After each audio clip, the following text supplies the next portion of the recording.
Vamos a hablar acerca de la palabra evangelio. ¿Qué significa evangelio? Hay muchas cosas que nos han enseñado en el colegio, en el pasado, antes de repente ir a la iglesia, porque somos un país cristiano, ¿no? Entre comillas cristiano, con valores cristianos entre comillas. Entonces, eh, algunos de nosotros tenemos una noción como esta, ¿no? Algunos nos han enseñado que el evangelio se trata de alcanzar la vida eterna, de alcanzar el cielo, de poder lograr ir al cielo. Es como una línea, ¿no? Que es tu vida. Tú estás en la tierra y si eres bueno, estás por arriba, vas a alcanzar en la línea, ¿no? Por arriba de la línea, digamos que sea el estándar, vas a alcanzar el cielo. Pero si estás por debajo, te vas a ir al infierno dependiendo de cuál es tu comportamiento. Muchos creen que eso es evangelio, pero eso no es verdad. Y el problema con eso es la Biblia, porque la Biblia tiene un concepto mucho más amplio de lo que es la palabra evangelio. El evangelio no solo significa dónde me iré cuando me muera, significa mucho más, es una parte, es solo una parte de lo que la Biblia dice acerca del evangelio. Y para poder definir esta palabra, según la Biblia, tenemos que hacer un panorama de todo lo que dice la Biblia acerca de la palabra evangelio. Y antes que eso, como bien dijo Raiza, la palabra evangelio, la traducción original significa en español buenas noticias. Buenas noticias. Esa es la traducción literal de la palabra evangelio. Y con lo que te he contado anteriormente acerca de esto, no parece una buena noticia. Y como te digo, ahora sí, vamos a hacer un panorama rápidamente de lo que dice la Biblia, de su inicio, y para que tú puedas entender qué es lo que significa la palabra evangelio. Cuando Dios creó el mundo, la Biblia nos cuenta que había una armonía perfecta en todo lo que Él había creado. Él siempre decía, después de crear algo, que esto era bueno. Y los seres humanos tenían una armonía perfecta. Ellos tenían armonía consigo mismos. Tenían armonía entre ellos. Tenían armonía con la creación, con lo que Dios había creado. Y también tenían armonía con Dios. Pero cuando pecaron, la armonía se rompió. La Biblia nos cuenta que cuando ellos pecaron, la armonía consigo mismo se rompió. Entró el temor, entró la vergüenza, le abrieron la puerta a través del pecado a todas las emociones negativas, emociones destructivas, como las que te acabo de mencionar. Luego la armonía se rompió entre Adán y Eva. Vemos también cómo Adán culpa a Eva del pecado que habían cometido. Y también vemos que hay una ruptura con la armonía con la creación. La creación se volvió un lugar salvaje, un lugar inhóspito. Los animales se volvieron salvajes. Y el hombre, en vez de someter a la creación, fue sometido por la creación. Y finalmente se resquebrajó la armonía con Dios. El Edén era una especie de espacio donde el cielo y la tierra se unían, donde Dios estaba en la tierra de manera permanente. Pero con el pecado de Adán y Eva, esta armonía, esta unión entre el cielo y la tierra, y la presencia de Dios en la tierra, se resquebrajó, se rompió. Ese es el fruto del pecado y esa es la historia que nosotros vemos el día de hoy, que ha alcanzado hasta el día de hoy en nuestras vidas. Una armonía rota entre nosotros mismos, con nosotros mismos, mejor dicho, viviendo emociones negativas y destructivas, una armonía rota entre nosotros, entre hombre con hombre. Justo hoy día leía algo que decía que el enemigo de un peruano es otro peruano. Hemos roto la armonía con la creación, solo basta con mirar y ver las noticias y ver todo lo que está sucediendo con el calentamiento global, etc. Entonces, El pecado nos ha llevado a eso, esta ruptura con Dios, esta ruptura con esta dependencia que teníamos con el Señor, nos ha llevado a romper la armonía perfecta que teníamos. Una vez que sucedió esto, Dios quiso, no se dio por vencido y quiso restaurarlo todo con Noé, con la historia de Noé, si ustedes se acuerdan. La Biblia nos cuenta que toda carne se había corrompido, que todo estaba mal, que todo se había corrompido y Dios quería restaurarlo todo, quería volver todo al inicio, así como fue con Adán y Eva. Pero la Biblia también nos cuenta que Noé también fracasó, Noé pecó, no cumplió su misión, igual que Adán fracasó, Noé también fracasó y la consecuencia de eso fue la torre de Babel. Luego Dios llamó a este hombre llamado Abraham, que era un hebreo, y le prometió que su descendencia iba a ser como la arena del mar, como las estrellas del cielo, y el Señor le dijo que a través de él iba a tener su descendencia iba a ser una gran bendición para todas las naciones. Y de Abraham nace el pueblo de Israel. El pueblo de Israel fue un pueblo donde Dios se enfocó para poder traer su palabra, para poder romper la desgracia de los seres humanos por haber destruido la armonía que había en el Edén. Lo que Dios quería era restaurar esta armonía perfecta en el ser humano y lo quería hacer a través de Israel y por eso le dio leyes, le dio mandamientos. Y las leyes de Israel están en los 5 primeros libros de la Biblia, se llama la Torá. Estos 5 primeros libros de la Biblia tienen 613 mandamientos, y estos mandamientos se pueden dividir en 3. La ley moral, que son los 10 mandamientos que casi todos nosotros conocemos seguramente. La ley civil, que era un código de conducta, y la ley sacerdotal. Entonces, toda esa ley que Dios le dio a los israelitas tenía el objetivo de poder restaurar la armonía perfecta que había habido en el Edén.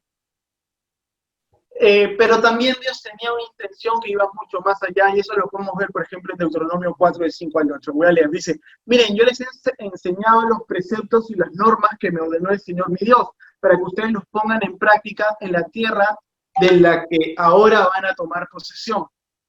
Obedézcanlos y pónganlos en práctica, así mostrarán su sabiduría e inteligencia entre las naciones.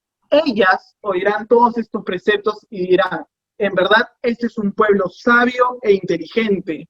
Esta es una gran nación. ¿Qué otra nación hay tan grande como la nuestra? Amor, ¿puedes levantar esto, por favor?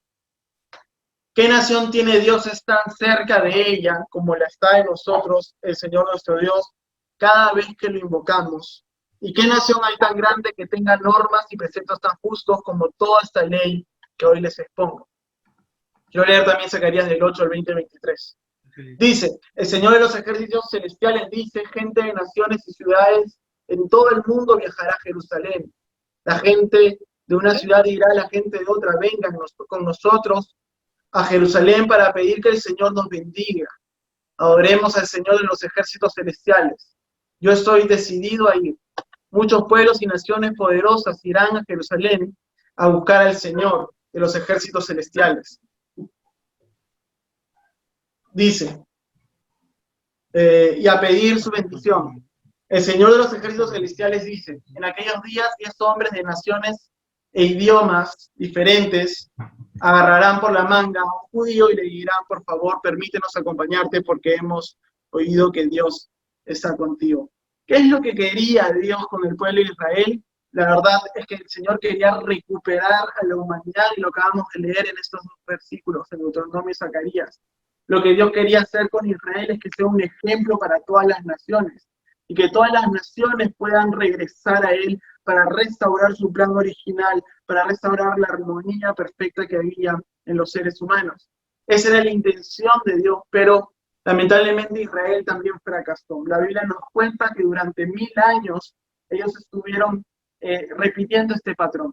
Ellos se alejaban de Dios, dejaban las leyes, adoraban otros dioses, cometían atrocidades como sacrificio de niños para otros dioses,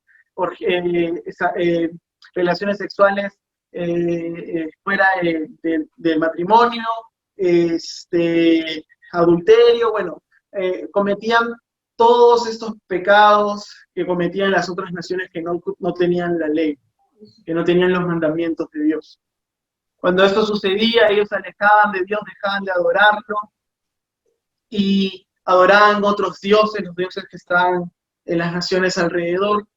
Y Dios se alejaba de ellos, les quitaba la gracia, que el favor que les había dado, las naciones los conquistaban, eran oprimidos, se arrepentían, volvían a Dios, otra vez Dios los restauraba, ellos otra vez se alejaban, pecaban, adoraban otros dioses, Dios les quitaba el favor, las naciones los conquistaban, eran oprimidos, ellos regresaban a Dios, Dios regresaba a ellos, otra vez ellos se alejaban de Dios. Esto sucede durante 1000 años, vemos este patrón que es constante y es seguido en la Biblia. Imagínate 1000 años con esto. Israel también fracasó tratando de seguir los mandamientos de Dios para poder alcanzar la armonía que Dios quería que ellos alcancen. Y vemos esto. Adán fracasó, Noé fracasó e Israel también fracasó. ¿Sabes cómo fracasaron ellos? Como tú y yo también hemos fracasado. Como tú y yo también nos hemos equivocado, como tú y yo, ellos representan a nosotros, porque nosotros también seguimos cometiendo errores, nosotros hemos pecado, nosotros nos alejamos de Dios. Estas historias, desde Génesis hasta Malaquías, que creo que es el último libro del Antiguo Testamento, nos enseñan y nos muestran que no podemos alcanzar lo que Dios quiere que alcancemos solos. No podemos depender de nosotros mismos. Necesitamos a Dios. Necesitamos al Señor. Pero Dios cambió el juego, Dios cambió las cosas. Al ver que los hombres no podíamos o no podemos solos, Él cambió la forma de cómo alcanzar la salvación o alcanzar esta armonía perfecta que te dio para nosotros. Jeremías 31, del 31 al 34 dice: se acerca el día, dice el Señor, en que haré un nuevo pacto con el pueblo de Israel y de Judá. Este pacto no será como el que hice con sus antepasados cuando los tomé de la mano y los saqué de la tierra de Egipto. Ellos rompieron ese pacto, a pesar de que los amé como un hombre ama a su esposa, dice el Señor. Está hablando de la ley, de lo que les conté al principio.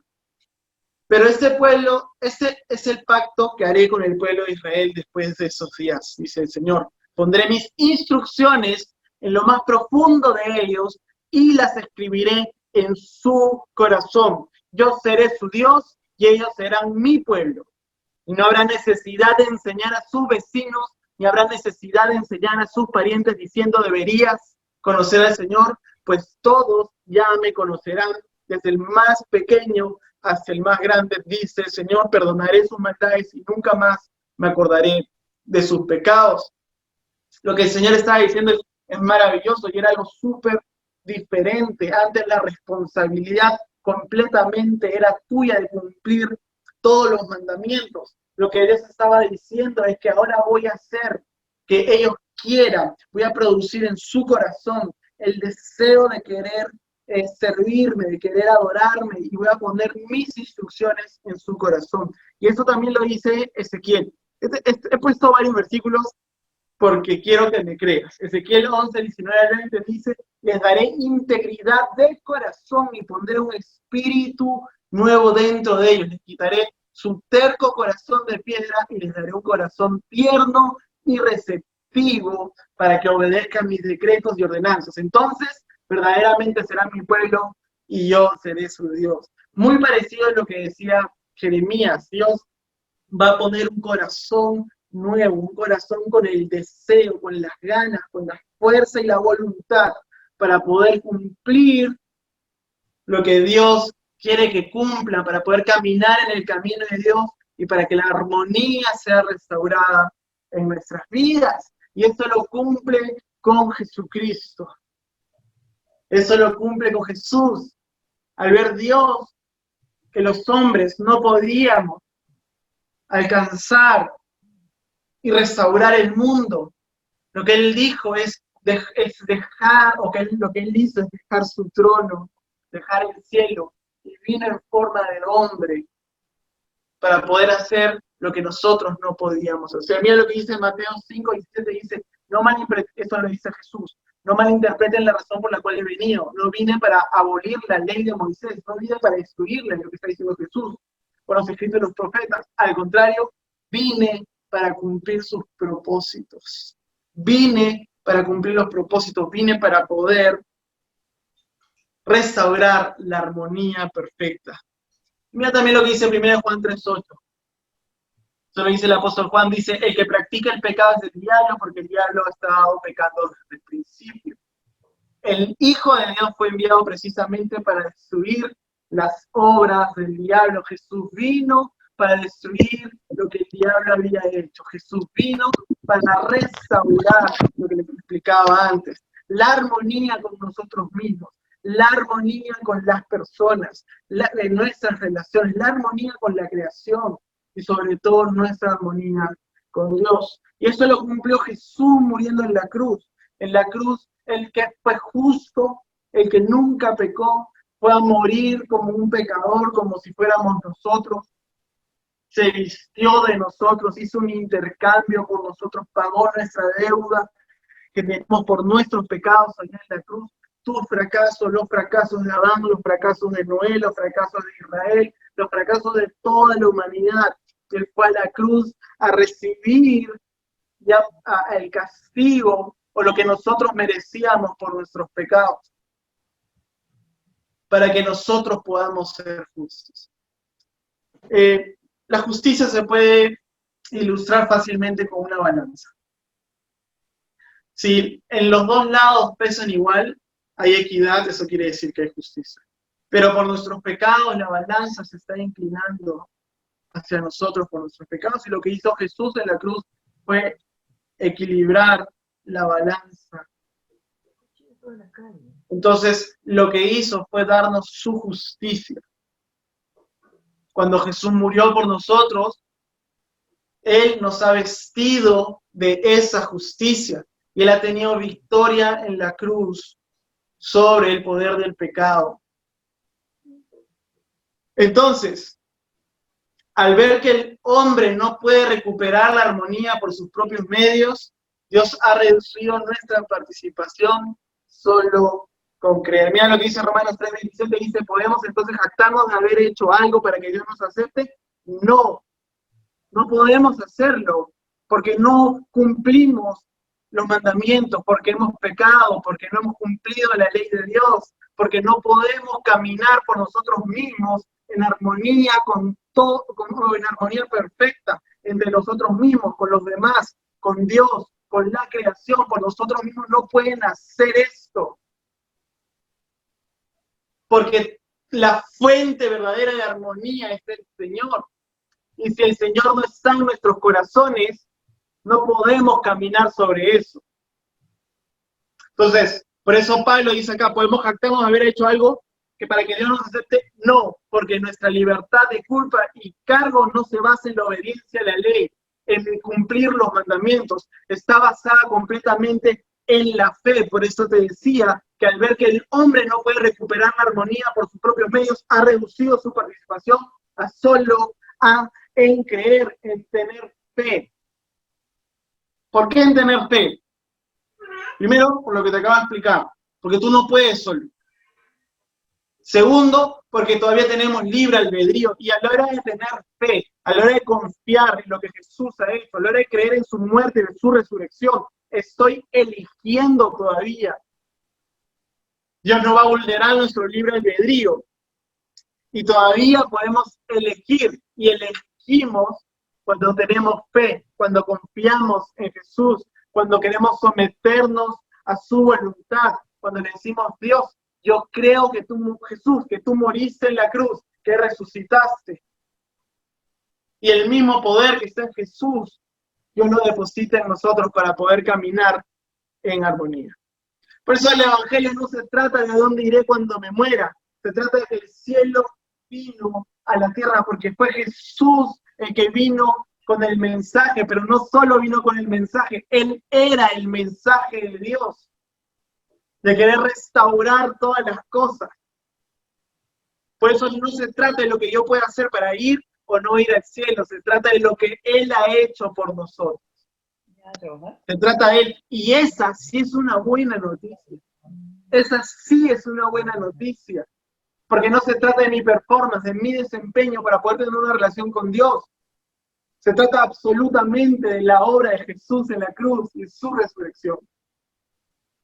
De eso se trata el Evangelio. No se trata de cumplir reglas, se trata de que Dios te ha empoderado para que hagas lo que pensaste que nunca podías hacer por ti mismo. Muchos de nosotros luchamos contra,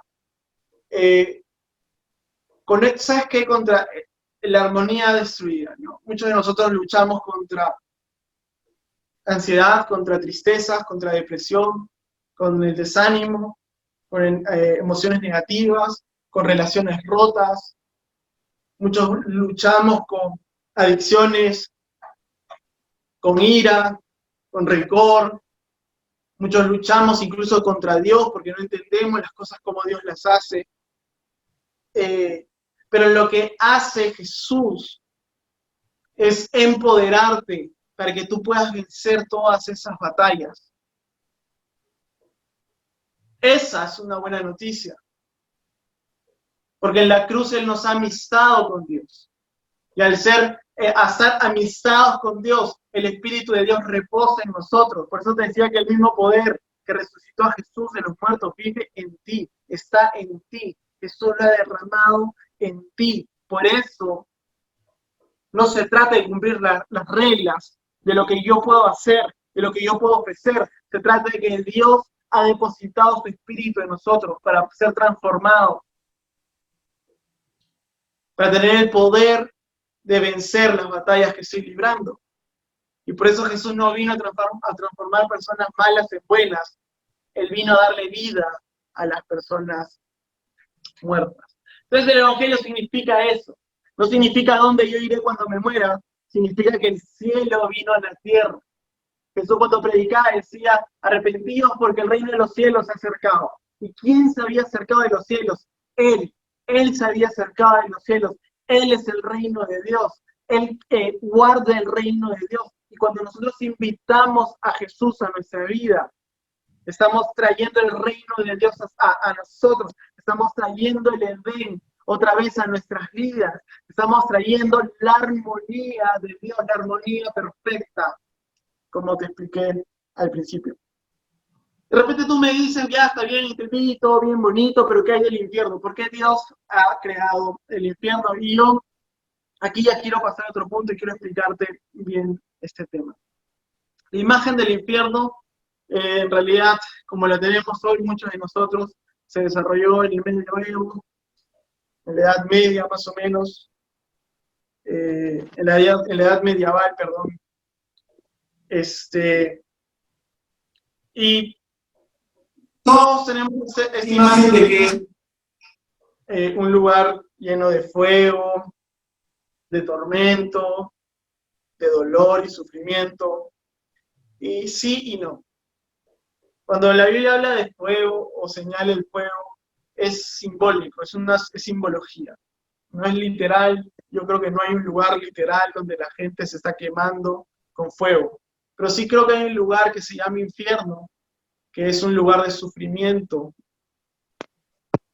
Pero ese lugar no es que Dios nos mande a ese lugar, sino es que nosotros decidimos ir a ese lugar. Y te lo voy a explicar de esta manera. Dios es la fuente de amor, de belleza, de todo lo hermoso que tú puedes ver en el universo. La fuente de todo eso es el Señor. Y cuando Dios se va, es como la luz que se aleja y solo queda oscuridad. Cuando Dios ya no está, solo queda sufrimiento, solo queda tristeza y dolor. Es por eso que muchas personas viven muchas desgracias porque por sus propias vidas, ¿no? Por sus propias decisiones. porque quieren hacer las cosas a sus propios términos y no a los términos de Dios. Entonces terminan haciendo que su vida sea un infierno. Y el infierno básicamente es eso, esa es la ausencia absoluta de Dios. Y cuando ya no hay belleza, cuando ya no hay amor, cuando ya no hay bondad, cuando ya hay todas las cosas maravillosas que nosotros disfrutamos el día de hoy, solo queda tristeza, dolor, sufrimiento. Entonces, no es que Dios mande a las personas al infierno, sino lo que las personas al rechazar a Dios están rechazando la belleza, el amor, están rechazando la felicidad, están rechazando el gozo de manera eterna. No sé si me dejé entender con eso. Entonces, primero no es que hay un lugar, porque la Biblia no lo dice específicamente, que esté con fuego y queme a las personas y las torture, ¿ok? Segundo, que el verdadero infierno es la ausencia de Dios en esta tierra, en este mundo y en la eternidad. Eso es lo que es el infierno. Es un lugar de dolor, de sufrimiento, porque hemos rechazado a Dios y le hemos dicho, Dios, yo no quiero estar contigo. Entonces no es que Dios condene a las personas, sino que las personas se autocondenan a sí mismas. Y pues por eso que nuestro trabajo no es salvar a las personas del infierno. Nuestro trabajo como hijos de Dios es que se encuentren con su Creador, que las personas se encuentren su Creador. Y para resumir, cuando pensaba en todo esto, se me venía a la mente este pensamiento de Dios, como si fuera Dios, ¿no? Yo te creé, te perdí y ahora te recupero. Así es el amor de Dios. A pesar de que los hombres hemos fracasado tantas veces, el Señor nunca se rindió y ha venido a recuperarnos. Es como aquello que tú tienes, o digamos un celular que te gusta mucho y que te lo roban, y no te importa recuperarlo o pagar o comprarlo de nuevo exactamente igual porque lo quieres tanto que no tienes problema de pagar 2 veces por eso. Es lo mismo con nosotros. Fuimos robados o nos hemos alejado. Dios nos perdió. Y Dios nos ha amado tanto que Él ha querido recuperarnos de esa manera. Eso es Evangelio. Esas son las buenas noticias.